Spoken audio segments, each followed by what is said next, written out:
Assalamualaikum, balik lagi di Dr. Hydroxide di Analytical Gamer.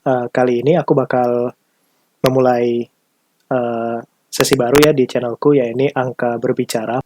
Ini salah satu hal yang lumayan mengganggu kalau aku ketemu hal yang nggak sesuai dengan ini di game Dota 2. Jadi untuk presentasi kali ini aku ngasih judulnya Offlaner tidak sama dengan carry. Spending responsibly atau belanja dengan bertanggung jawab di Dota 2. Oke, mungkin guide ini lebih cocok untuk pemain pemula ya, atau pemain yang MMR-nya di low bracket kayak aku. Kalau untuk abang jago yang immortal ke atas ya mungkin lebih ngerti soal ini ya. Tapi ini PSA aja, public service announcement aja buat sesama scrub.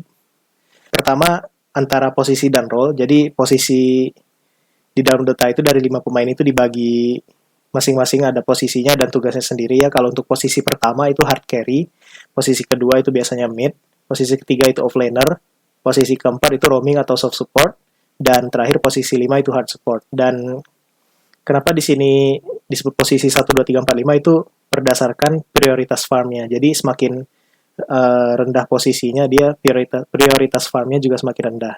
Dan kali ini kita akan fokusnya lebih ke offlaner.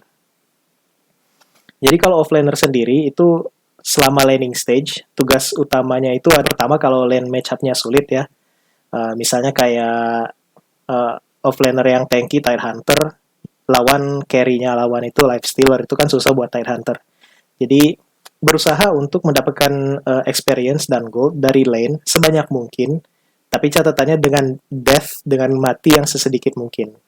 Tapi kalau misalnya lane matchup-nya seimbang atau bahkan lane matchup-nya mudah ya, ini tugas utama dari offlaner itu adalah memberi tekanan pada carry lawan untuk mencegah dia dari mendapatkan farm. Contoh matchup yang seimbang atau mudah ini boleh dibilang misalnya kayak Centaur Warrunner atau Slardar ngelawan anti-mage. Anti-mage kalau kena stun terus kena hajar kan sakit tuh.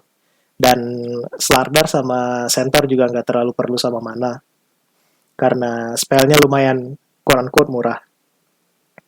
Dan selama di mid game, offlaner itu mencoba untuk farming di daerah yang berbahaya agar ada ruang bagi hard carry untuk farming di daerah yang aman. Kalau istilah abang jago di Immortal mungkin dibilangnya space making. Jadi di sini aku akan bakal ngejelasin sedikit soal space making ya. Jadi di sini kita lihat ada mapnya Dota 2. Ada 3 lane ya, lane mid yang di tengah, lane bawah. Kalau untuk Radiant itu safe lane, kalau untuk Dire itu off lane, kalau lane atas itu kalau untuk Radiant itu off lane dan untuk Dire itu safe lane. Jadi misalnya kita ambil ada lineup kayak gini, carry-nya PA, mid-nya Storm, offlaner-nya X, roaming support-nya Earth Spirit, dan hard support-nya Jakiro. Dan misalnya di mid game, biasanya di mid game itu tower yang pertama jatuh itu adalah tower safe lane. Jadi kita remove tower safe lane-nya. Nah, sekarang di sini kira-kira di mana hero-hero ini bakal farming? Kalau aku ngelihatnya, PA sebagai hard carry itu bakal farming di tempat yang paling aman di map untuk Radiant. Contohnya di sini adalah di Triangle. Kenapa disebut Triangle? Karena di sini ada 3 buah camp ya yang berdekatan.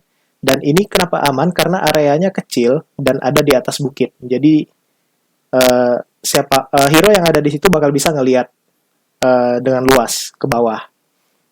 Jadi ini bakal susah buat didatengin sama lawan. Kemudian untuk Storm mungkin bisa coba farming di mid ya. Tapi mid ini sebenarnya lumayan berbahaya. Tapi Storm di sini bisa aman karena dia punya mobility yang bagus ya. Ultinya kan dia bisa kabur kemana-mana. Meskipun dia juga bisa di-gank dari mana-mana. Jadi oleh karena itu mungkin di sini Earth Spirit sebagai roaming support mungkin bisa bantu farmingnya di dekat-dekat dia aja, farming di salah satu dari 3 camp yang di dekat mid lane ini. Kemudian Jakiro farmingnya mungkin di bawah ya, kalau misalnya ada di dekat tower tier 2. Nah, kenapa hard support yang farming di sini boleh farming di sini? Karena pertama minjem istilahnya BSJ ya. Jadi safe lane itu kalau tower pertamanya udah jatuh, itu biasanya disebutnya dead lane. Kenapa dead lane? Jadi jungle safe lane dan safe lane-nya sendiri itu terlalu mudah untuk diinvasi sama lawan. Kita lihat di sini ada 4, ya, minimal ada 4 titik masuk dari lawan yang bisa pakai.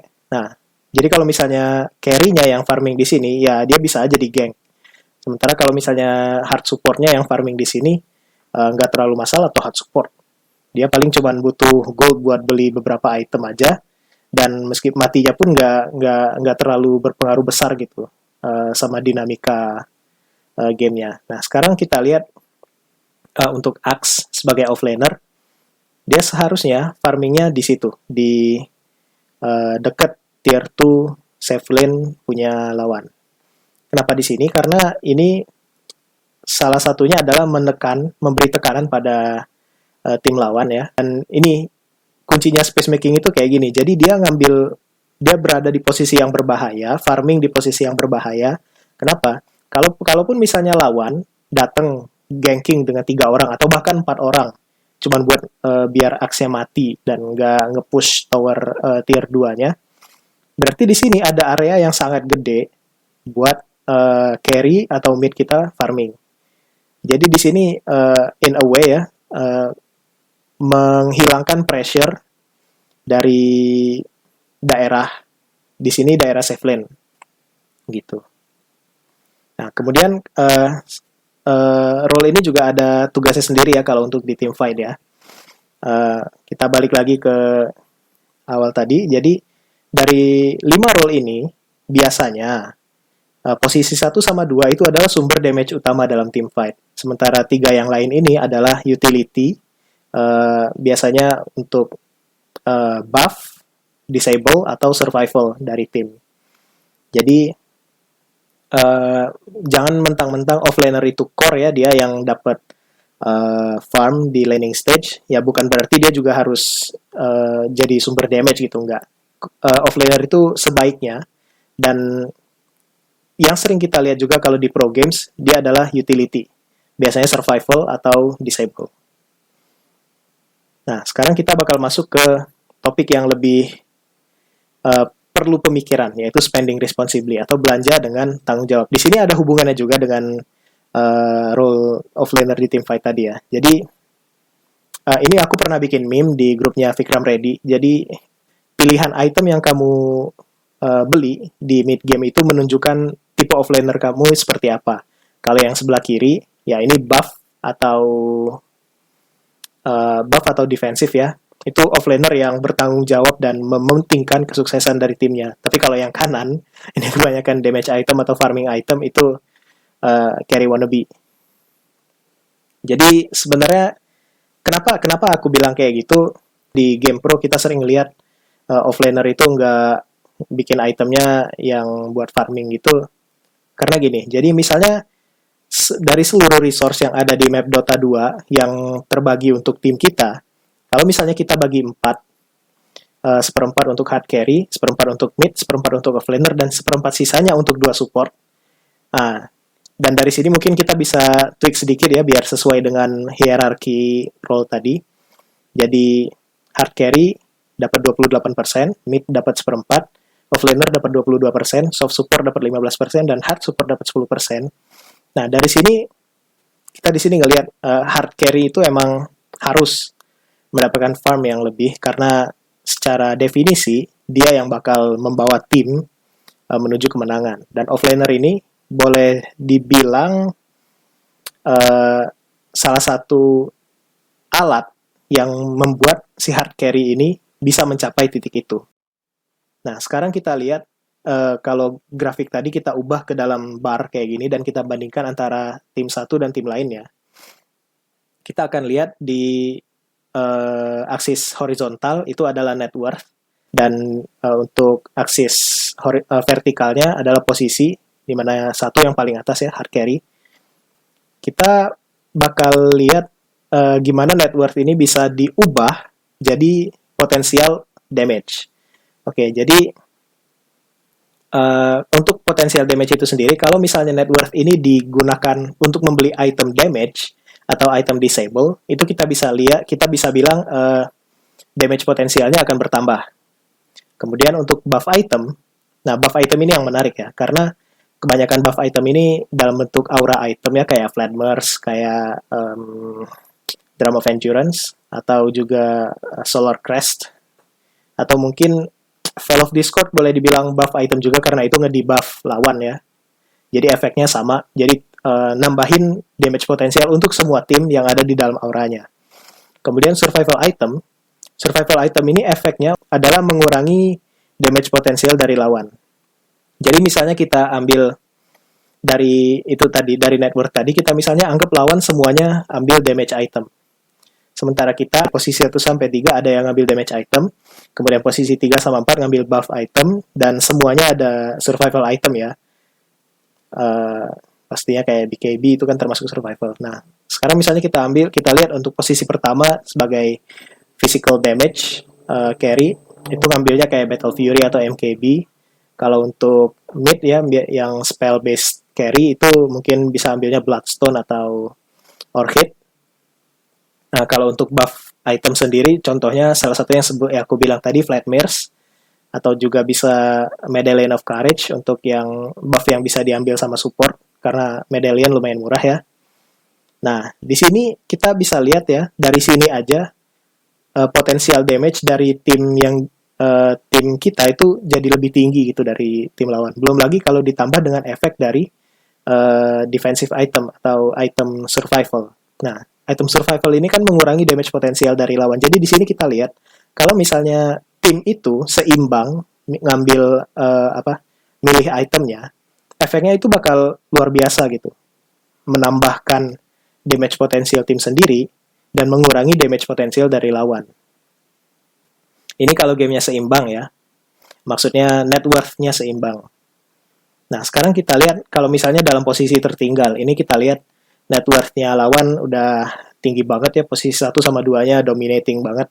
Sementara posisi 1 dari tim sendiri ini juga mungkin kalah sama posisi 4-nya. Nah, sekarang kita lihat coba. Kalau dua-duanya ngambil damage item atau disable item. Ya, di sini justru tim yang ada dalam posisi tertinggal itu bakal mengalami kekurangan karena dengan net worth yang sesedikit itu ada kemungkinan yang sangat besar ada item yang belum selesai.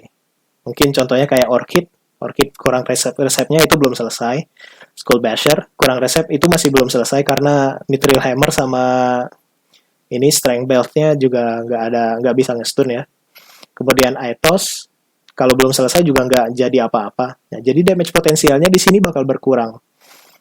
Dan pengurangannya ini lumayan signifikan ya. Jadi kalau misalnya dalam kondisi tertinggal kita maksain buat beli item damage, ya bubar jalan, beneran. Nah, di sini salah satu solusi untuk kita bisa comeback adalah seperti tadi, mainnya balance, ngambil itemnya. Yang carry atau mid bisa ambil damage item. Kemudian kalau dalam posisi kayak gini mungkin midnya juga ambil item buff sama dengan ininya offlanernya. Offlaner kalau kita lihat di contoh ini nggak ngambil damage item sama sekali. Dan sisanya yang paling penting satu lagi, semua itu beli survival item.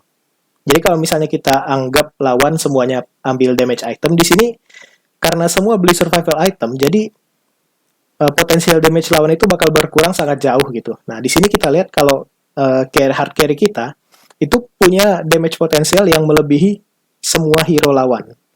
Dan di sini kalau misalnya kita bisa dalam team fight, misalnya kita bisa ngehapus salah satu pemain aja di awal. Ini berarti kan kita bakal team fight-nya 5 lawan 4. Nah, di sini kemungkinan kita untuk bisa menang team fight dan mengejar memperkecil ketertinggalan tim kita, di sini ini yang bisa bikin kita comeback.